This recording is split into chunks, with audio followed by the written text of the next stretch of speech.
So as you can see from the title slide here, I'm going to be talking about homeschool education in the post-industrial society. I actually, through homeschool, wait a minute. Oh, hey, is Dave still up there? Cool. All right. Usually we get to see the slides there as well. I threw homeschool in the title purely because this is a homeschool conference, and I didn't think they'd let me speak unless I somehow tied it to homeschool education. But nevertheless, good morning. As my wife introduced me, my name is Mark Goho. I have been a public school music teacher and then got laid off, had to reinvent myself, became a professional photographer. I actually worked with Google for a number of years doing that. They kind of wound down that program, had to reinvent myself again, and now I am a software engineer. So just a lot of reinvention. I want to dedicate this talk to my 12-year-old self because over the last few decades, I've really struggled trying to figure out where I fit in and how I make sense of the world. And I'm sure, like many of you do, I wish that I had known then what I know now. So the question that I want to answer with this talk today is, what is education and why do we do that? Why do we do it? Can you think of an answer to this question, what is education and why do we do it, that isn't specifically tied to any period of history? It's just kind of like a very generic answer that would apply to any time period. So we're going to begin to answer this question by just kind of reviewing all of human history. So that's what we're going to do today. It's not going to take very long, although thanks, Nicole, for going way over, because that means I can too. So thanks a lot. Appreciate that. Now the clicker is not working, Dave. That's all right. Technology. Oh, wait a minute. I just clicked it. Was that me or you? It was you. Sweet. All right. Are you okay with it just up there? I am okay with it right there. No, that's okay. That's all right. So, sorry. Here we go. So, the first society that we're going to talk about wasn't really a society at all, but we can describe them as primitives, a primitive society. They existed in very small tribes and groups. Their entire way of being was powered by their own physical ability. They lived entirely off of what the land provided them, and most of the institutions that we take for granted today simply didn't exist. There's this cognitive bias that we experience as humans called the curse of knowledge, and that means that it is really, really difficult, nearly impossible, to put ourselves in the state of mind where we don't know something. So all of the institutions that exist in life today, we just think, well, they've always existed, right? We've always done things this way, and it's just not true. And sometimes we just have to like force ourselves to think, oh yeah, this hasn't always been this way. It's been, maybe it's only been this way for 50 years, but we think humanity has always done this. So most of the institutions, again, that we take for granted just didn't exist. Now, it's difficult to talk about what education looked like in these societies because there really wouldn't have been a recognizable difference between education and the normal course of life. But in that, we can start to glimpse what the purpose of education might have been if it could have been recognized. And that is to help prepare us for life. That's it, to help prepare us for life. Now, sometime in the many thousands of years ago, some people believe around 10 to 12,000 years ago, there was a great shift towards a new type of society. That shift is generally known as the Neolithic Revolution, and it gave us the agrarian society. Gotta click, sorry, I'm not like controlling the presentation from my laptop, and it's just out of sync, sorry. So the agrarian society. This is the earliest form of society that we really know about, and it began to form when our ancestors stopped relying solely on foraging and hunting and began to domesticate animals and cultivate the soil. Now, just because there were a lot of people who chose to live this way doesn't mean that there weren't any more primitive groups. They coexisted at the same time, and we'll talk about that a little bit later.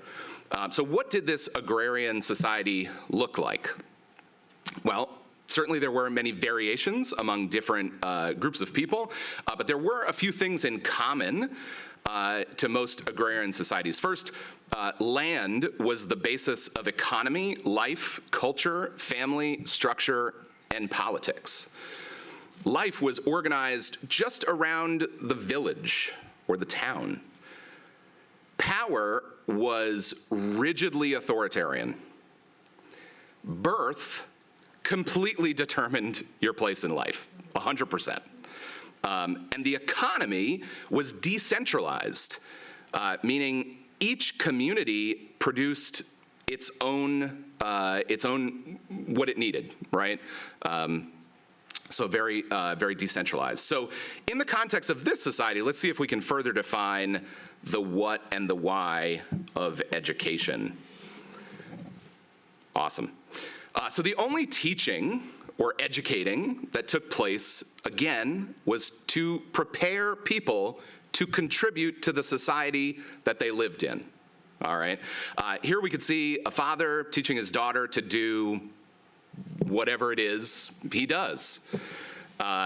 We might call it apprenticeship, where there's like a master-student relationship, but that was probably pretty rare. More frequently, it was just the parent teaching the child to do what they do, and that's it. There wasn't really a concept of job mobility. I have greatly benefited from job mobility in my life. I wasn't able to do one thing, I chose to do another thing. Didn't get to do that for very long, now I'm doing something different.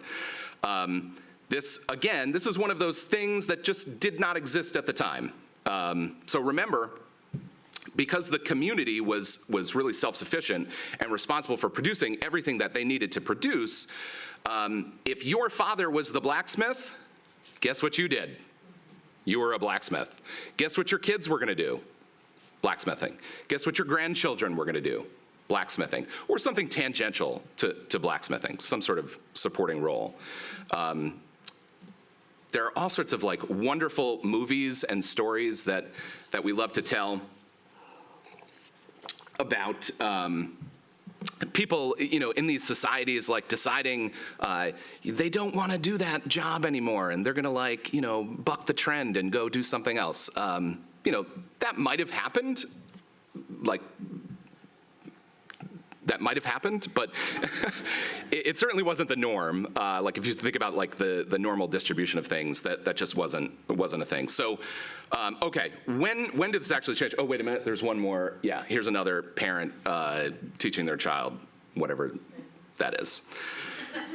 So when did this change? Well, just in the same way that the Neolithic Revolution, or agrarian wave, we might call it, started to overtake the primitive societies that existed at the time, a new wave would start to spread over the globe in the 17th and 18th centuries. You're probably more familiar with this wave of change, and it was the Industrial Revolution. Yes, industrial society. So just like the agrarian wave, or the first wave, it didn't happen all at once. It wasn't like an overnight thing, but it did happen a whole lot faster, okay? So whereas the first wave, the agrarian wave, would take many thousands of years to reach every primitive society on Earth, the Industrial Revolution and the industrial wave would reach nearly every corner of the globe in a few short centuries. As a side note, and an interesting example of how these waves and these cultures can exist at the same time, as late as the 16th century, when Europeans came to the Americas, they encountered primitive cultures. They encountered primitive societies, and their entire goal was to bring agrarian society, agrarian culture to these primitive societies. And of course, there was a great clash between those. Little did they know that the Industrial Revolution and the Industrial Wave was close behind them. And over the course of the next few hundred years, North America particularly would experience another clash of societies between, this time, the agrarian society that continued to dominate in the South and the industrial society that began to spring up in the North. And this all came to a head in a war that we're probably all familiar with, the Civil War. There are certainly nuance to that, and there are specific reasons why the North and the South fought in the Civil War. But at a high level, this was purely the conflict between industrial and agrarian societies. The North won, yay. Japan had a similar conflict a few decades later. They also had a civil war. And Russia had a similar conflict in the early 20th century, same thing, industrial versus agrarian society. So how did education change in the industrial society?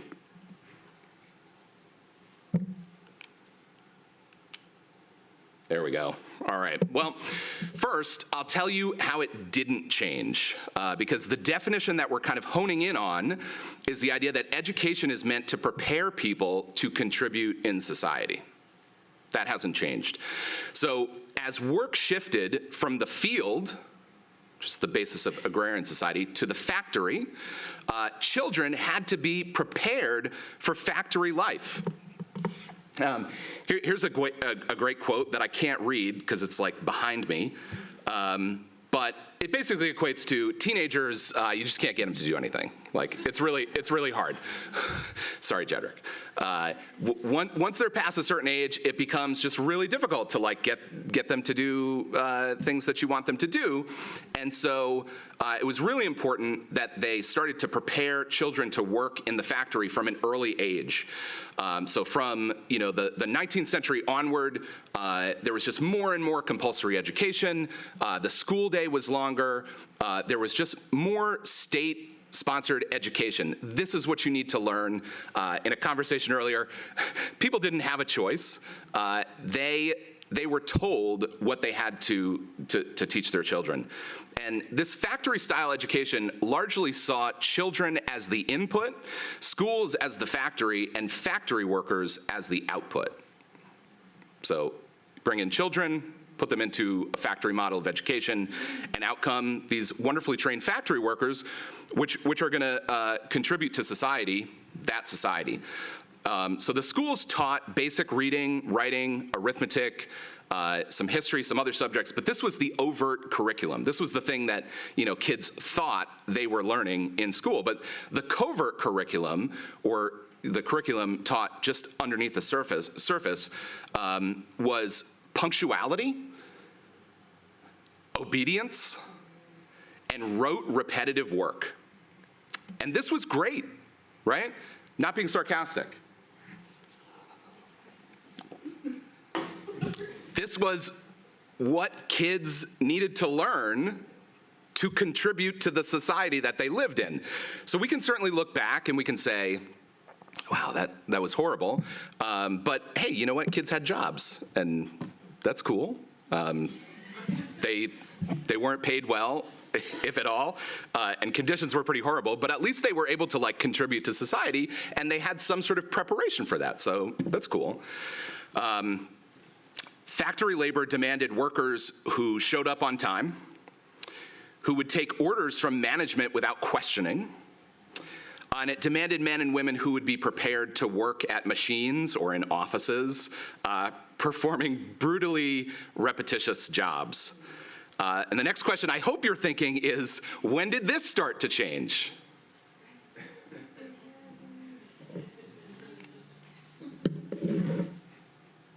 So we've talked about the Neolithic Revolution, which was the first major wave of change, and the Industrial Revolution, which was the second major wave of change, and how those fundamental changes to society took hundreds or even thousands of years to encompass the globe.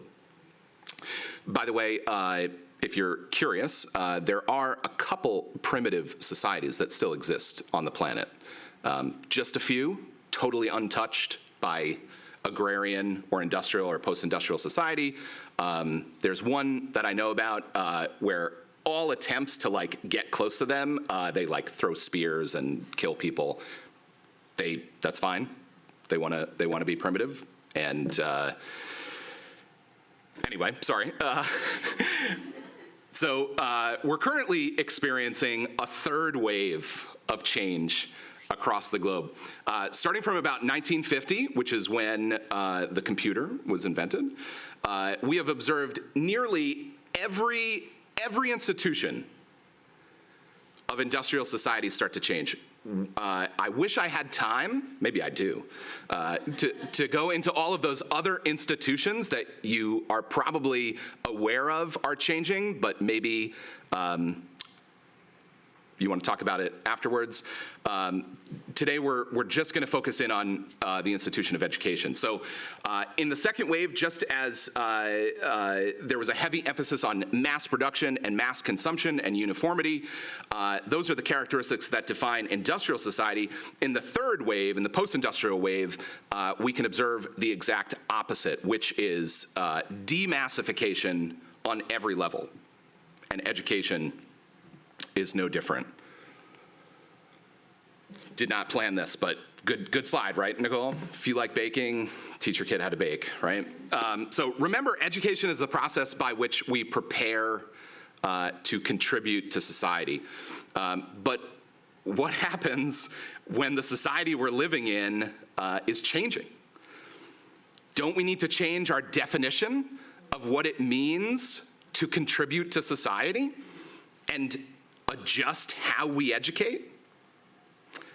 It's a rhetorical question. Yes, obviously.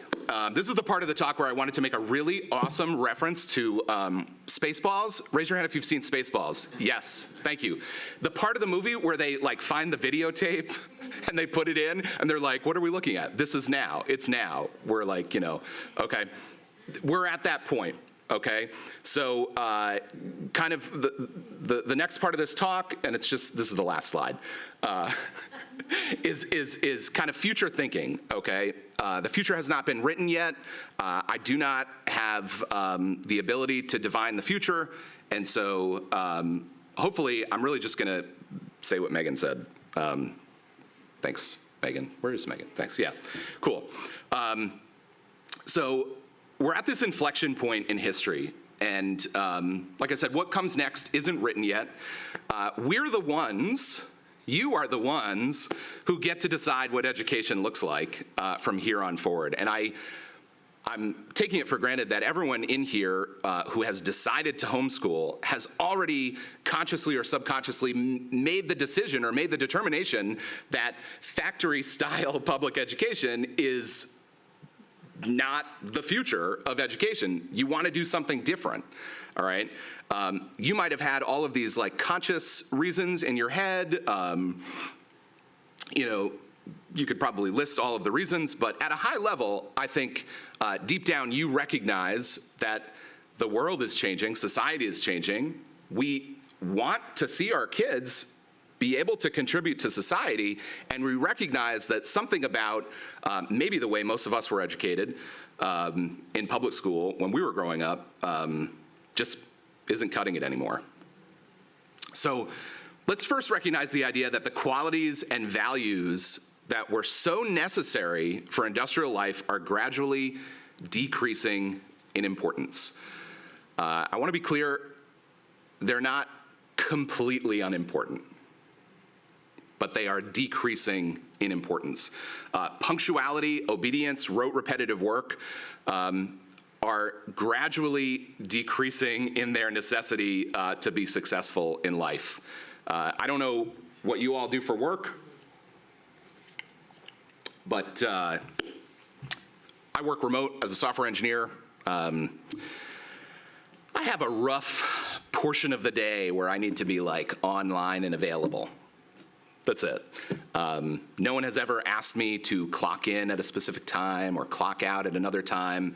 We do occasionally have meetings, and if someone is a few minutes late to that meeting, whatever, no big deal. Anyway, so what are some of these values that are necessary to successfully contribute to society? It has been said that the illiterate person of the future won't be the one who doesn't know how to read, but the one who doesn't know how to learn. Let's equip our children with the skills they need to teach themselves. Some of the skills which may help with this are problem solving, critical thinking, empathy, and curiosity. I would just take what Megan said and repeat it. It's really up to your family to decide some of those things, some of those values. There are certainly things that we might all agree on are positive skills, catalytic skills that can help us contribute to society. But ultimately, it's your family's responsibility to decide on those things. I'll just say at Gloria Deo, I think we represent a group of families that's kind of gathered around classical education as a way to teach some of these skills. But there are so many ways to do it. It's not only classical education that might instill those skills in our children. So I want to leave you with a quote that's often attributed to Galileo, but he totally didn't say it. But he had a tough life, right? And so let's give him something. He said, not really, you can't teach a person anything. You can only create an environment in which they teach themselves. Just think, Galileo, didn't really say that. In the post-industrial society, and specifically as we educate our children at home, our entire focus should be to create an environment in which we help our children learn how to learn. Thank you.